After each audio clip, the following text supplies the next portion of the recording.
Alright everyone out there in mandolin land, Mike Heading here. I wanted to come to you today with a short little bluegrass mandolin lesson. I wanted to show you one of the movable shapes I use to play bluegrass style solos. And I really like this for two reasons. One, it's a really handy little position you can use if you're playing a solo on a song you haven't heard. So what's really nice about it is we're going to use our first finger as our guide, and wherever we move that around is going to be the key we're playing in. So we can use these ideas in a lot of different keys. So that's the one reason that's really cool. And the second reason why I like this idea is you can play more like modern bluegrass ideas out of these shapes, like more like an Adam Steffi, or you can play like super classic bluegrass, like Bill Monroe style mandolin out of these shapes as well. You can use these shapes for whatever style you're playing in, which is really cool. All right, so let's jump into this lesson and start breaking it down. All right, so as I mentioned in the intro, this movable shape is all going to be based off your first finger. And I've shown this scale before, but let's just review it. So this is a movable scale you can use based off your first finger. So let's start in the key of E. I think it'll be the easiest to understand. So we're going to put our first finger on the second fret of the D string, which is an E note, okay? So that's our first note, and then we have the 4th fret on the D string, 6th fret, and then 7th fret with our pinky. So 2, 4, 6, 7. And don't worry about what you're doing with your right hand at this point. You can do all downstrokes, you can do down-up picking, it doesn't matter. And then we're going to do that same thing on the next string up, 2, 4, 6, 7. Okay?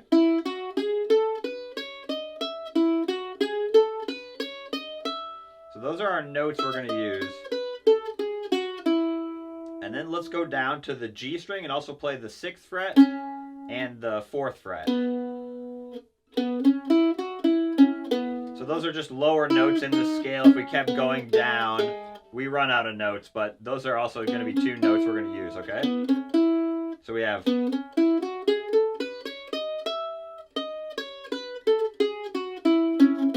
That's like a basic major scale. And the other thing we want to go over is the chord tones or the arpeggios. So remembering the chord tones is super important because there's 3 notes that make up any major chord, and that's one of those 3 notes is where you're going to want to start your solo if you're playing bluegrass.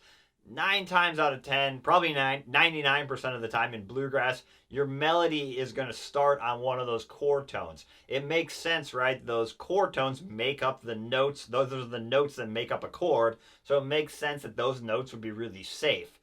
So what I like about knowing the chord tones is, let's say you're playing a song you've never heard before. You're quickly trying to figure out the melody. If you know the chord tones, you could even just guess on one of the 3 and you have a 33% chance of being right. So that's kind of cool that you have a spot to start looking for the melody. It's going to, again, most times start on one of those chord tones. Usually a melody is going to be built on chord tones and then a series of passing notes in between. And the passing notes are the other notes in the scale that aren't the chord tones, right? So the chord tones are your first finger on the 2nd fret, then your 3rd finger, then your first finger on the 2nd fret of the A string, and then your pinky. And then you can go down to the 4th fret as well as another one. And you could remember those notes that's E, G sharp, and B, and then E again. That'd be good to remember. It's also the 1, 3, and 5 notes of the scale. I'm throwing a bunch of stuff at you so I don't expect you to digest all this right away. But the arpeggio is the 1, 3, and 5 of the scale. But also remember, we're using this as a movable shape. So even if you didn't know the kind of underlying theory behind it, if you just memorize the hand position, you can play it. You can play it wherever you want. And that's what's cool about this idea, right? So again, let's go over the scale and then the arpeggios.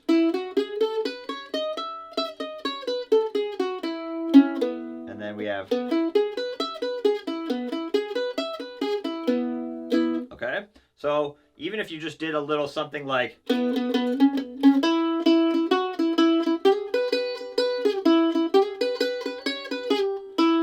I'm just kind of, again, sliding between those chord tones and then filling it up with little licks or notes in between.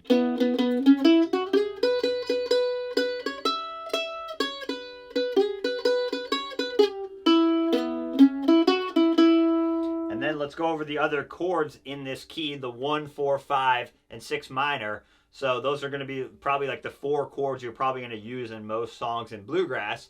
And let's get those positions down to where those other chords rely out of the, or work out of this position rather. Okay, so if we go up and then we put our pinky and second finger on 7 and 4, that's called your 4 chord. In this case it'd be A. What I also will do a lot of times is slide up my third finger 1 fret and then my first finger 2 frets. Just because your pinky and second finger aren't quite as strong. But you can do it either way. So that's our A. That's one of our A. Another one of our A is down here if you do the 6th fret and the 2nd fret.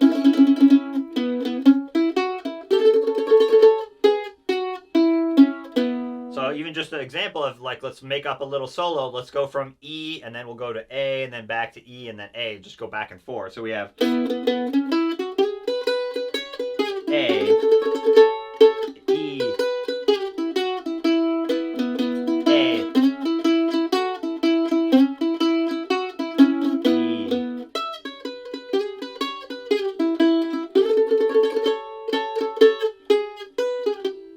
So you can see, you can start making up little ideas. I'm just staying in those positions and just noodling around. Nothing, I'm not playing any particular melody at this point.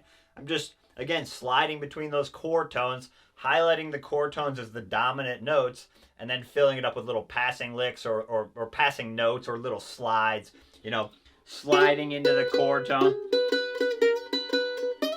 You know, that can sound really cool. So that's one of your 4 chords is right there. Another one of your 5 chord, in this case B, is right here.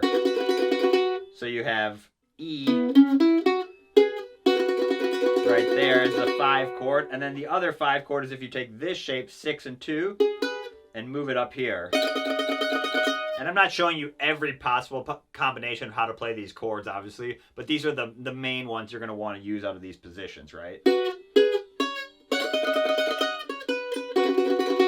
So now let's add that chord. So we'll go from E to A, E, B, and I'll use those shapes. Ready? E, A, E, B, E,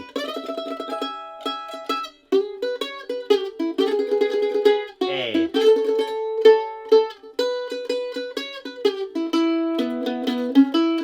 B,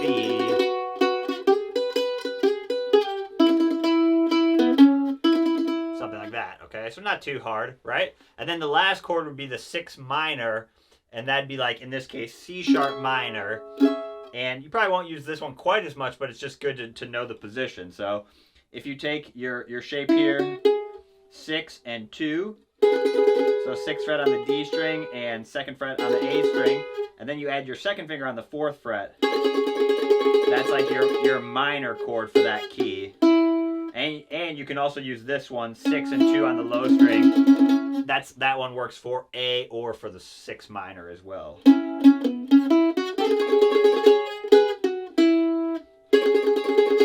So let's add that chord. So we'll go, how about we go E, A, C sharp minor, B. So 1, 4, 6 minor, 5, just as a little practice. So we'll go A, C sharp minor, B,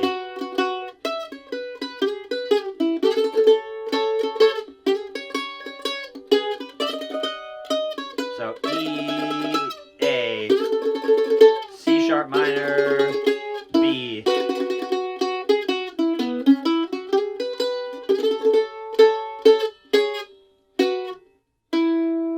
Again, I'm just trying to just noodle around and just have fun, really, is what I'm trying to do. And just really stay in these shapes. I'm not getting out and playing like single notes like maybe I would on a fiddle tune or something like that. I'm really trying to stay in those positions, okay? So a couple other little things, and then I'll show you how to move it around. The other thing I would do is a right-hand thing is play with the different tones that you can get, right? So if you're back here, it's going to be like more like super traditional bluegrass. I might use that on like a bluesy song. If you want it sweeter, you know, go more closer to the bridge, right?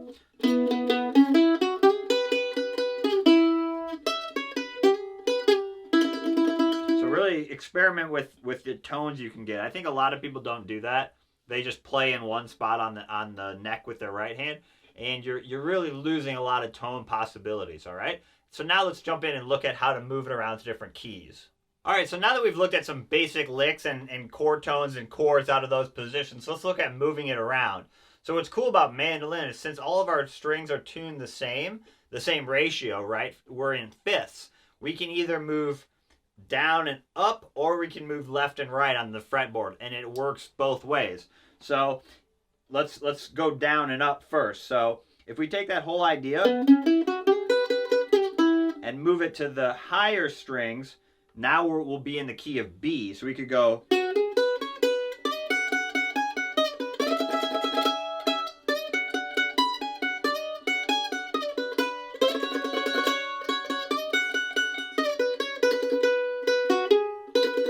So that would be, you can use all those same licks and ideas.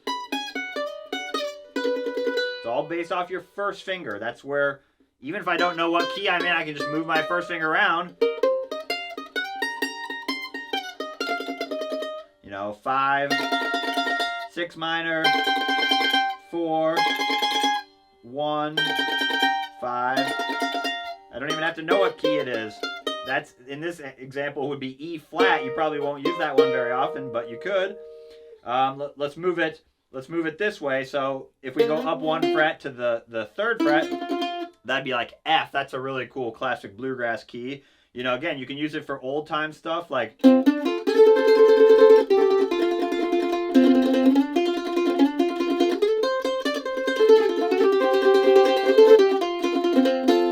Like more like Monroe Brothers, like super old time bluegrass stuff. It works well for that. It works well for like, you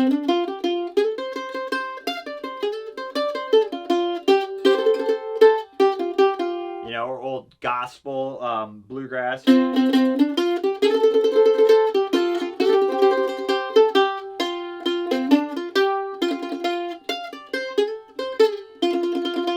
Move it all the way up to the 5th fret, that's G. That's another common one.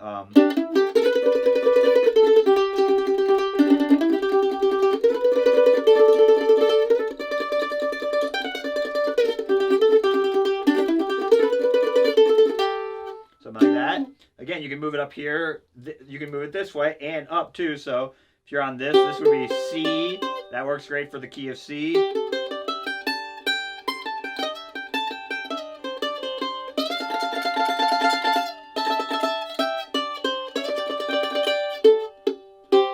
If you go up, that's D.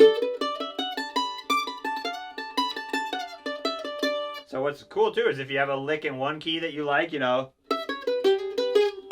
you can move it wherever. You know, again, you don't even have to know what key it is. So one other thing that's super cool about this position is once you get it down, you can use it in multiple octaves as well. So like F is right here. And then your pinky would normally play that last note. But if you shift up there and move your first finger up there, you can start that same shape. You know, so anything you can play down here.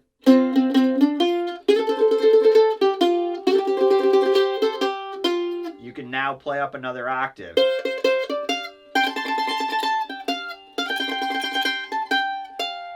So that's just a very easy way. That's something I'll do all the time is maybe start a solo down low and then go up and quote that same lick or same intro part that you played and now play it up another octave. It just helps it pop out.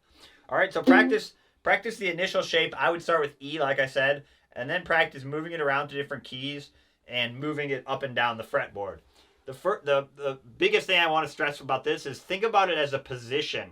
You know, even if you don't know what chord or what arpeggio you're playing, you know, or what 1, 4, 5, you know, you can learn all that later. Get into where it's in your muscle memory, that position, and you'll know where to start looking for those melodies. Look at the chord tones for the melody to start. That's going to help your solo stay grounded to the key that you're playing in. All right, hopefully that helps you out. All right, good luck.